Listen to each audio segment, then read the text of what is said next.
I hope you're feeling good on this new day. It's Michael Patrick Shields. We got an email from a listener said, please ask the governor, why didn't you use this opportunity to fix the inequity in per-pupil funding allowance between school districts? That's a fairly good question to ask. We're sort of learning this all together.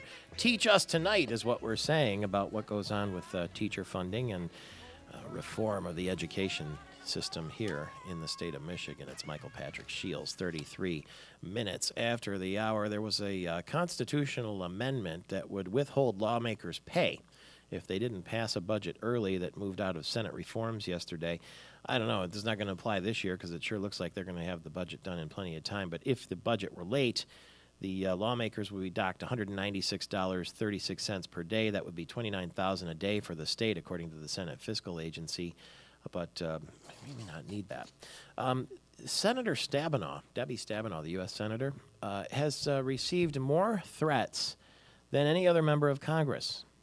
So we're told, according to the Washington Bureau of the Gannett News Agency. For instance, a man was unhappy with how his Social Security issue was being handled, so he told Senator Stabenow's office there would be a bloodbath unless the matter was resolved to his satisfaction. And then there was a teenager who was upset that Congress might mess with Napster, the online music store. So he sent the senator a threatening email, and they investigated, and he said, well, I didn't think anyone would read it. 2 of 4 death threats to the Lansing Democrat that the FBI has investigated over the past decade. None of them were deemed serious, but the total was more than the FBI investigated for most members of Congress, according to information that Gannett received with the Freedom of Information Act from the FBI, because the FBI doesn't comment on these things. Threats to lawmakers rarely lead to violence, but the FBI has to obviously investigate that. And maybe now even more seriously after what happened to Congresswoman Giffords from Arizona, who was shot at that meet and greet in the mall parking lot. Now we understand that she is in Florida. Arizona Congresswoman Gabrielle Giffords. She is going to watch the historic launch of the Space Shuttle Endeavour. That will be tomorrow. A private jet took her from Houston, where she's been getting therapy and recovering from a gunshot wound to the brain. It's her husband, Mark Kelly, who will command the Endeavour on its 25th and final mission to the International Space Station, and she will be there watching, and there won't be a dry eye in the house, I am sure. The Endeavour will then return to Earth and be mothballed, sent to a museum.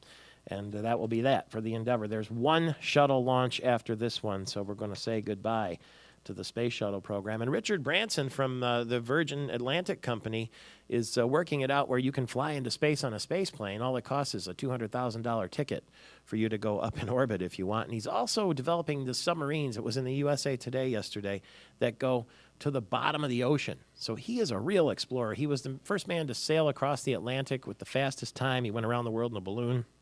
Just a real wild guy at age 62. Parents, maybe pull your kids off the school bus. Today is National Take Your Sons and Daughters to Work Day. It's a national effort just to let you know that your students can learn lots by following you and using you as an example.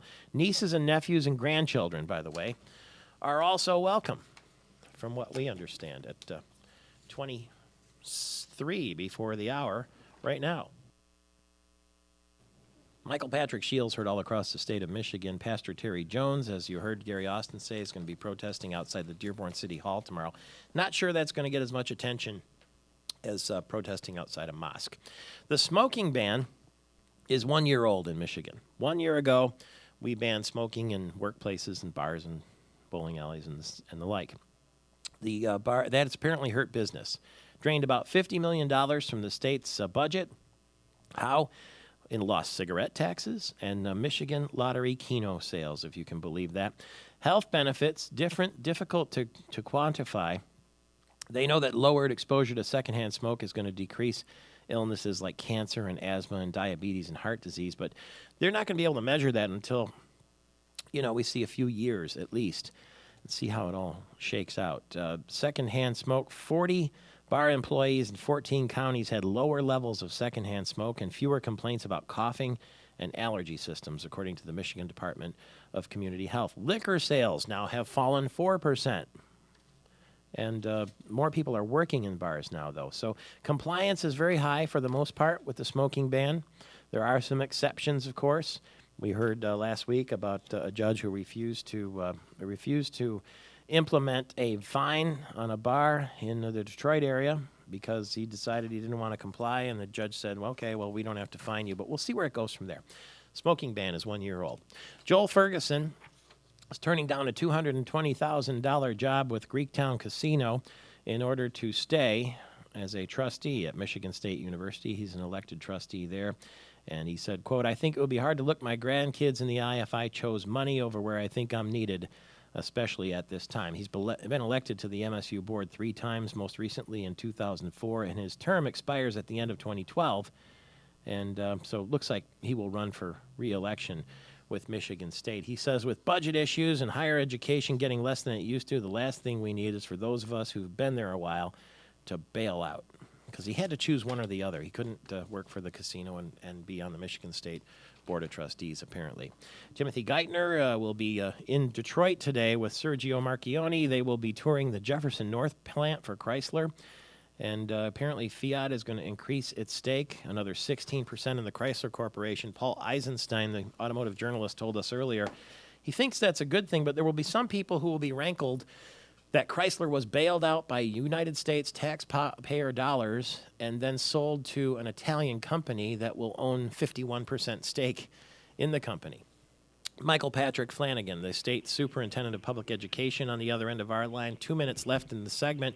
Great to talk to you. Can you give me your reaction to what the governor laid out yesterday in terms of school reform? Well, Michael Patrick, I just think it was a big day. I mean, there were some revolutionary ideas. The one I think that was the best is to try to give districts bonuses, in effect, for showing student achievement growth.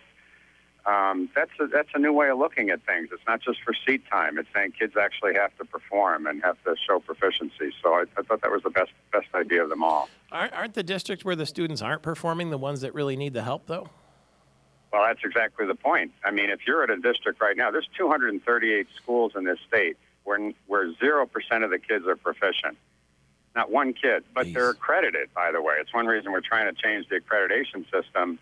And, we get into fighting from some of the status quo associations of adults. But, yeah, I mean, the growth is the whole thing. And, it takes away the excuse that poor kids are harder to educate. I mean, the bottom line is that if a kid hasn't been read to, and if they haven't been fed, it is harder to educate, but that's why we're saying growth.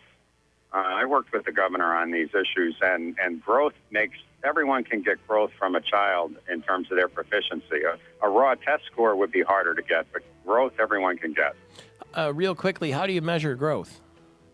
Well, right now we have measurements in the department. We have reading and math. It would be a combination of all the important tests, not any one test itself. Oh, I see. But, you want to be able to show that a third grader, for instance, has been able to, in math and reading in particular, shown growth from when they were tested from 1 year to the next, to the beginning of the year to the end of a year. That would be nice. Michael Patrick Flanagan, State Superintendent of Schools, on board with the governor.